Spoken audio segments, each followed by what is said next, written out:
יותר הוא מת. יואו! איפה הוא, אחי?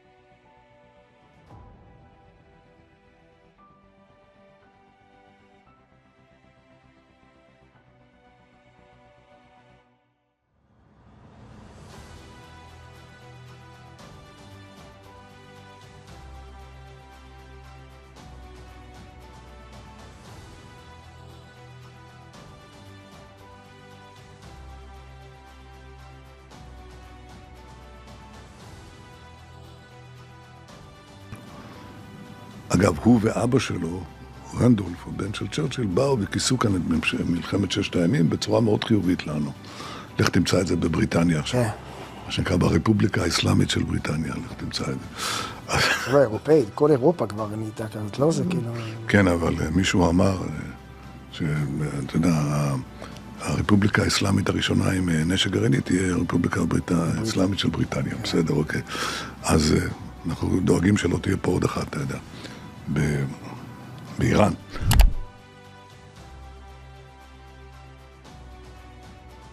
Israel benar-benar sudah di luar batas dan memang layak menyandang status sebagai negara paling bejat. Peperangan yang dibuat Israel di sejumlah negara Timur Tengah masih terus berkobar hingga saat ini. Tak hanya menyerang manusia, militer Zionis secara biadab membasmi hewan-hewan yang berada di kota Gaza. Diduga kuat militer Zionis membiarkan warga Gaza kekurangan bahan makanan hingga membuat warga Palestina mati kelaparan.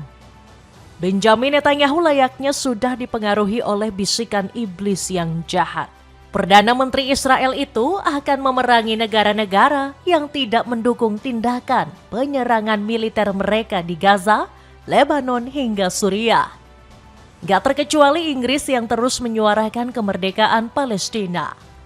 Belum lama ini Netanyahu menyebut Inggris sebagai Republik Islam yang memiliki senjata nuklir. Komentar ini justru membuat Inggris semakin kuat dengan dukungan dari Uni Eropa hingga dunia, termasuk dari warga Inggris sendiri yang berbondong-bondong mempelajari agama Islam. Menurut laporan, warga Inggris mulai percaya Islam dengan meningkatnya populasi Muslim hingga 44%. Apakah perubahan dari Inggris ini bakal melahirkan wajah Eropa? Cetak Gol coba merangkum pecahnya perselisihan Israel-Eropa. Dunia ikut berikan perlawanan ke Israel sebagai berikut. Konflik makin panas, Netanyahu kembali tantang Eropa. Sampai detik ini, militer Zionis masih saja melakukan pemusnahan massal penduduk di Gaza, Palestina. Mereka semakin keji membakar sebuah tenda pengungsian yang menampung puluhan warga Gaza. Tidak bisa membayangkan jika kita berada di posisi tersebut, pastinya ikut merasakan kesedihan. Mereka mencari anggota keluarganya yang masih terjebak di dalam kobaran api. Israel kini melakukan pembasmian massal untuk mengosongkan Gaza dari penduduk asli. Mereka tak hanya menargetkan warga sipil saja, melainkan orang-orang penting di Palestina. Militer Zionis menyerang seorang polisi Gaza yang sedang bertugas. Jamal Abu Kumail seketika meninggal dunia dengan kondisi mobil yang terbakar hebat akibat serangan Zionis. Kalau setan tahu mungkin minder ya, karena job desk-nya sudah diborong oleh Israel. Kira-kira menurut kamu, apa yang pantas menggambarkan tindakan genosida Israel di Gaza? Mungkin sulit digambarkan mengingat Israel tak berbelas kasih sedikit pun pada makhluk hidup. Militer Zionis juga mulai menyerang hewan-hewan ternak seperti keledai hingga domba. Dalam video yang beredar, nampak jelas Israel meledakkan sebuah kandang hewan di Gaza. Usut punya usut, militer Zionis sengaja membasmi hewan-hewan ternak yang dipelihara oleh warga Gaza. Tujuannya mungkin agar membuat rakyat negeri para nabi kekurangan bahan makanan. Akibatnya bencana kelaparan pun akan meningkat hingga membuat warga mati kelaparan. Apa yang dilakukan Zionis tentu saja sudah melebihi tindakan hewan yang tak memiliki akal. Lantas apakah dunia diam saja melihat pertumpahan darah yang terus-menerus dibuat Zionis? Sejauh ini hanya negara Eropa lah yang lantang menentang kebiadaban Israel. Salah satunya adalah negara Inggris.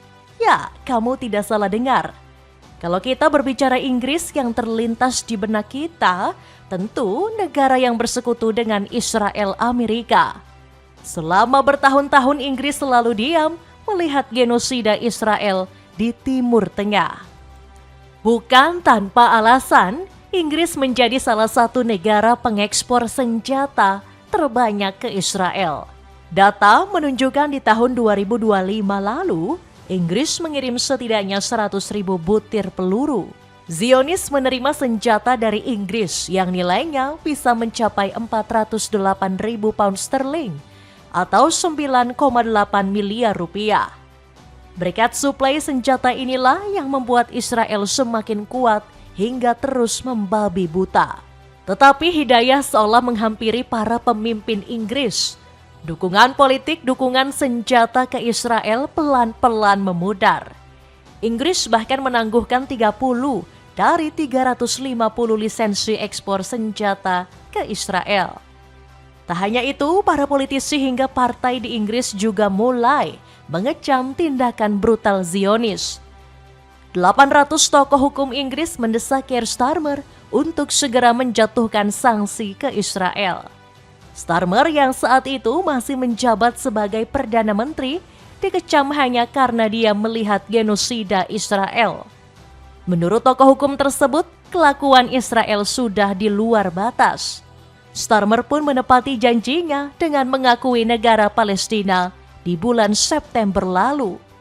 I set out in July the terms upon which we would act in line with our manifesto to recognize Palestinian statehood. Meski sudah berganti pemimpin, dukungan Inggris terhadap Palestina tak akan pernah pudar. Andy Burnham yang baru dilantik pertengahan bulan Juli dikenal sebagai pemimpin yang pro-Palestina. Padahal Benjamin Netanyahu sudah berharap Inggris kembali dipimpin Perdana Menteri pro-Israel. Nggak mengherankan sikap negeri Ratu Elizabeth bikin Netanyahu naik pitam. Dalam sebuah wawancara, Netanyahu menyebut Inggris yang sudah dipengaruhi Islam. Bahkan pria kelahiran Tel Aviv ini mengejek Inggris dengan sebutan Republik Islam yang memiliki senjata nuklir. אגב, הוא ואבא שלו, רנדולף, הבן של צ'רצ'יל, באו וכיסו כאן את מלחמת ששת הימים בצורה מאוד חיובית לנו. לך תמצא את זה בבריטניה עכשיו. מה שנקרא ברפובליקה האסלאמית של בריטניה, לך תמצא את זה. לא אירופאית, כל אירופה כבר נהייתה כזאת, לא זה כאילו... כן, אבל מישהו אמר שאתה יודע, הרפובליקה האסלאמית הראשונה עם נשק גרעיני תהיה הרפובליקה האסלאמית של בריטניה, בסדר, אוקיי. אז אנחנו דואגים שלא תהיה פה עוד אחת, אתה יודע, באיראן. בכל אופן, אני פוגש אותו. Pernyataan Netanyahu tentunya tidak sesuai dengan di lapangan. Inggris bukanlah negara dengan mayoritas penduduk muslim. Bicara soal nuklir, juga sudah ada negara mayoritas penduduk muslim yang memilikinya. Adalah Pakistan yang memiliki sekitar 170 hulu ledak nuklir dan menjadi salah satu negara nuklir terbesar di dunia. Jadi, ucapan Netanyahu merupakan sebuah kepanikan Israel. Hubungan Israel-Inggris memang akhir-akhir ini terus memanas. Perbedaan pandangan politik hingga menurunnya dukungan terhadap Israel menjadi alasan utama retaknya hubungan tersebut. Pertumbuhan pesat populasi warga muslim di Inggris. Pudarnya dukungan Inggris terhadap Israel membuat kita bertanya-tanya, apa yang menyebabkan negeri Ratu Elizabeth berubah haluan selain karena didasari faktor kemanusiaan.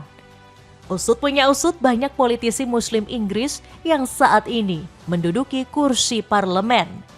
Rekor jumlah umat Islam yang terpilih menjadi anggota parlemen Inggris terus meningkat. Menurut Muslim Network, sebanyak 25 warga Muslim terpilih menjadi anggota parlemen di tahun 2024 yang lalu. Ini sekaligus memecahkan rekor terbanyak sejak tahun 2019 yang hanya terpilih 19 orang. Perubahan drastis Inggris menjadi pro-Muslim barangkali didasari oleh sikap Raja Charles III. Beberapa kali Raja Charles III kerap menyambangi masjid-masjid yang berada di Inggris.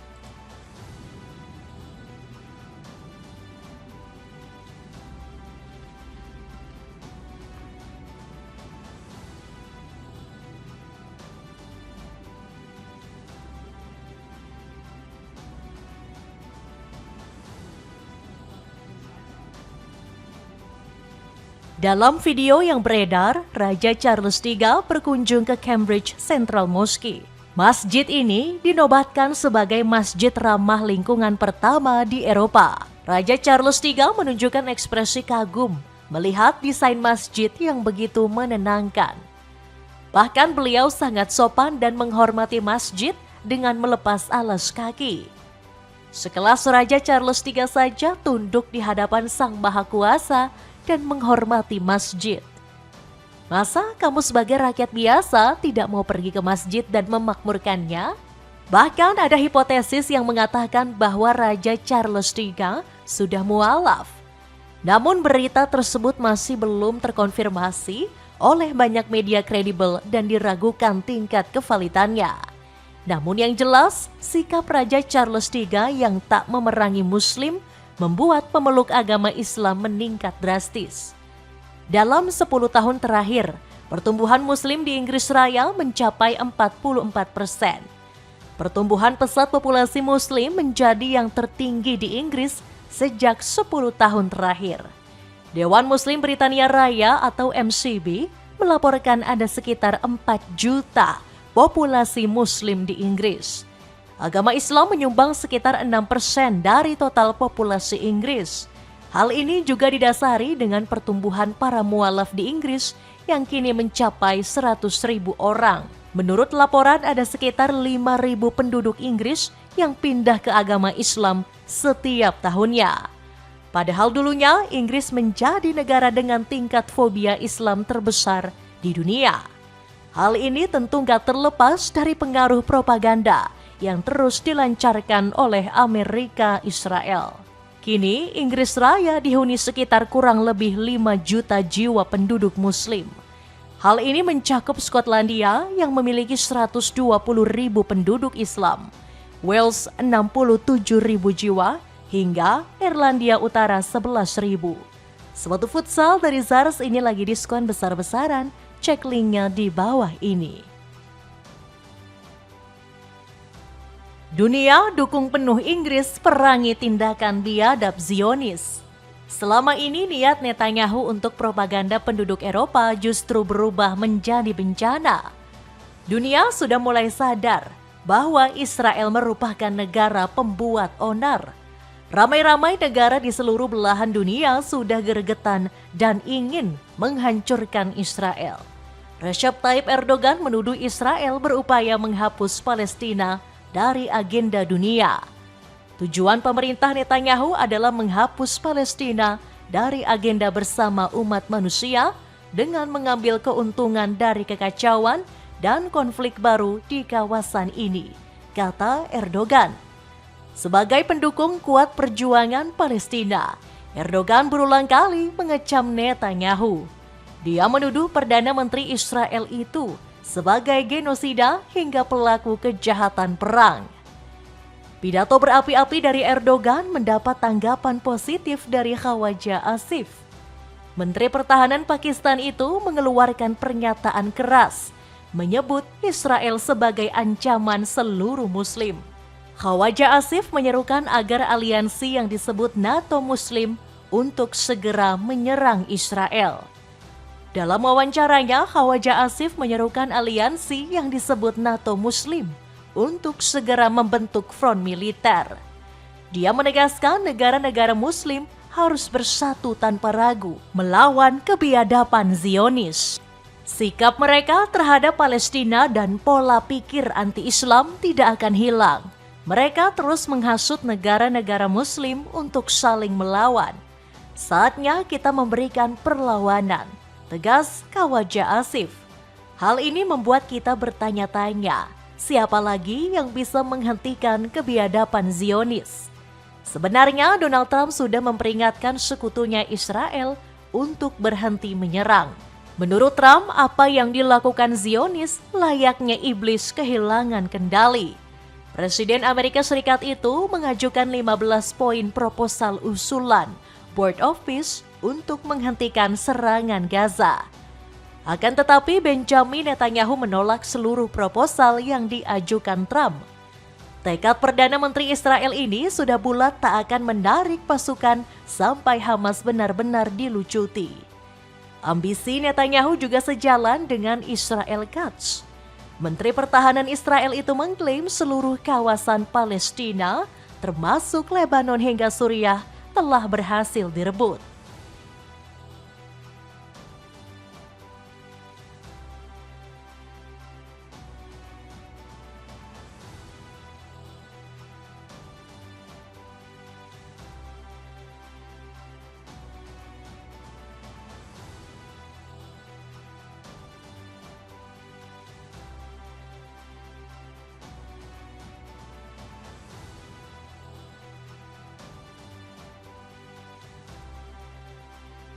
Indonesia yang merupakan salah satu anggota BOP mengecam keras penolakan 15 poin tersebut. Melalui Fatwa Nabil Amulakela, Indonesia memandang penolakan tersebut sebagai upaya perluasan genosida. Sebetulnya pemerintah Indonesia memandang bahwa roadmap implementasi dari Comprehensive Plan sebagaimana yang disahkan dalam resolusi DKPBB itu adalah bentuk dari upaya kolektif yang ekstensif dan juga didukung oleh banyak pihak. Dengan tujuan mengakhiri perang, kemudian menciptakan stabilitas untuk bangsa Palestina dan juga negara-negara di kawasan, kata juru bicara Kementerian Luar Negeri Indonesia. Menurut Nabil, Indonesia menolak tindakan sepihak yang dinilai dapat menghambat atau menggagalkan pelaksanaan kesepakatan yang telah menjadi bagian dari upaya internasional tersebut. Kami menolak adanya penolakan sepihak yang dapat menggagalkan upaya kolektif tersebut dan juga menegaskan supaya kita kembali pada asas kepatuhan dan urgensi implementasi dari Comprehensive Plan Roadmap tersebut. Tambah Nabil, poros perlawanan dari negara-negara Eropa juga kian masif. Ribuan demonstrasi di Italia tumpah ruah mendesak penghapusan negara Israel.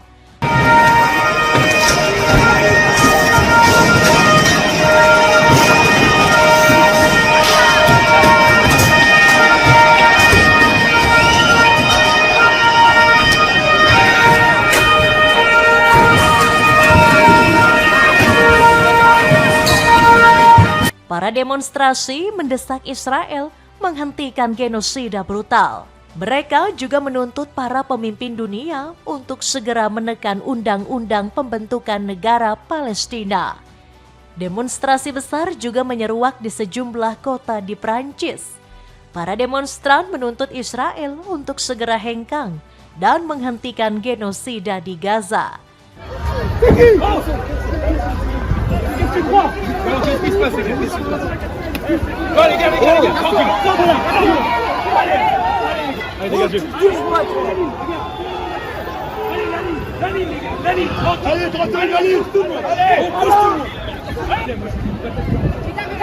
Tampilanmu makin kece dan pede kalau kamu pakai sepatu running dari Hoka.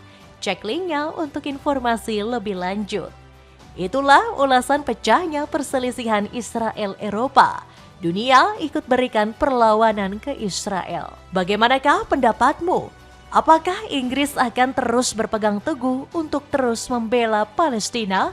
Atau justru para pemimpin Inggris selanjutnya memperbaiki keretakan hubungan dengan Israel? Coba tulis pendapatmu di kolom komentar di bawah ini.